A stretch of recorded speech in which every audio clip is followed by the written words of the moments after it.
it's a fascinating sort of sidelight on our civilization that we have these messianic expectations and apocalyptic fears about artificial intelligence. We're so besotted with a kind of Frankenstein story that we think, oh, we've made something that is now capable of taking over. And those people who seem to understand the mysteries and can exploit that to a great degree, they have immense cultural and political power, not to mention financial. I just say the words Elon Musk here. And all this strikes me as very odd, because artificial intelligence is, in some people's eyes, not really a form of intelligence at all. It's a massively sophisticated means of processing data. Now, human intelligence is about processing data, but processing such a variety of fluid, shifting, interacting data with a capacity to go beyond the mere data in front of it, that when I call human intelligence, I think I clearly mean something very different from what artificial intelligence seems to be. Again, it sometimes seems to me that one of the best ways of putting this is, can you design an AI program that can solve a cryptic crossword?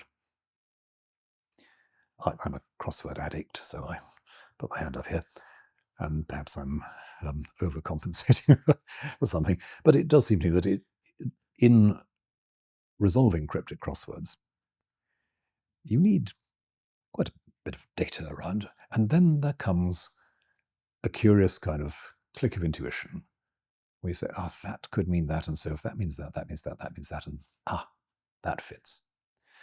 Now, the range of illusion, the range of echo, resonance, half recognition, sort of murky interaction there is quite difficult to model in any tight mathematical way. And as many people have observed, computers work on binaries. Even quantum computers ultimately work on binaries. It's this or it's this.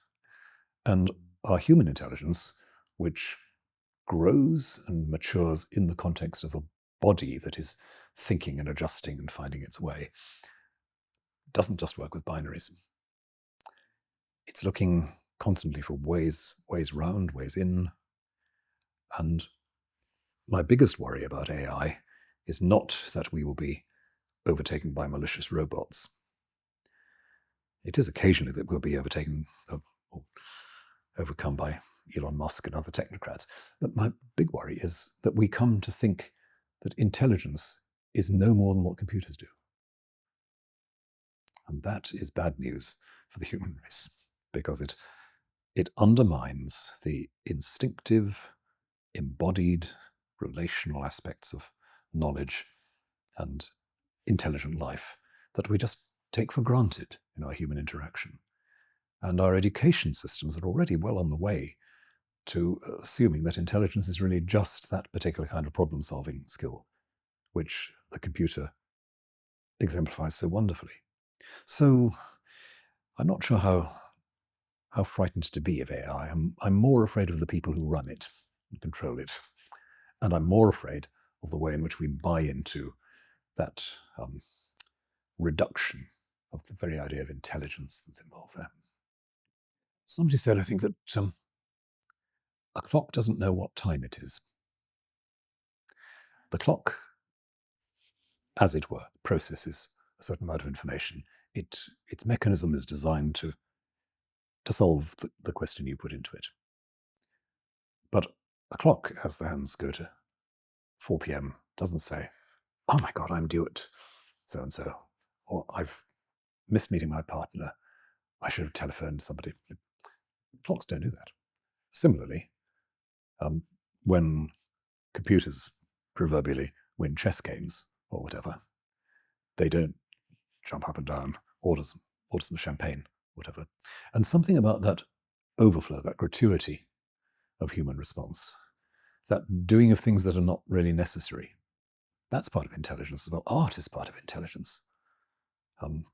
Cookery is part of intelligence. Gardening is part of intelligence. And those will involve problem-solving skills, but they're not there to solve problems. In very general terms, I think we have as a culture privileged and lauded a particular set of problem-solving skills, chiefly because we have fewer and fewer cultural and imaginative resources to build up a world in which problem-solving isn't everything. So we load a great deal onto the problem-solving skills, and we increasingly starve the rest of its oxygen. The British philosopher and scientist Ian McGilchrist has written a great deal about the two hemispheres of the brain and the way in which, in effect, we have pumped up one at the expense of the other. The granular, close-focus problem-solving bit at the expense of the integrative, narrative, holistic bit of our thinking. And insofar as religion belongs with that integrative, holistic approach, it gives us a narrative of who we are, continuity, a story we fit into. Insofar as we're losing sight of that, or sometimes reducing it, as a fundamentalist might, to another kind of problem-solving exercise, we've lost a whole dimension. And the lack of enthusiasm and commitment to the arts in a lot of our societies and on the part of lots of governments is a bit of a sign of that. As if, yes, there are some luxuries we can allow in very small degree, but they've got nothing to do with our real discovery of our humanity. And that's where, again, I'd go back to our education systems, certainly in my country, and say, how far are they really equipping people to draw on those resources? How far are they sort of squeezing them into a narrow funnel of mental development, which is mostly about one thing and one thing only?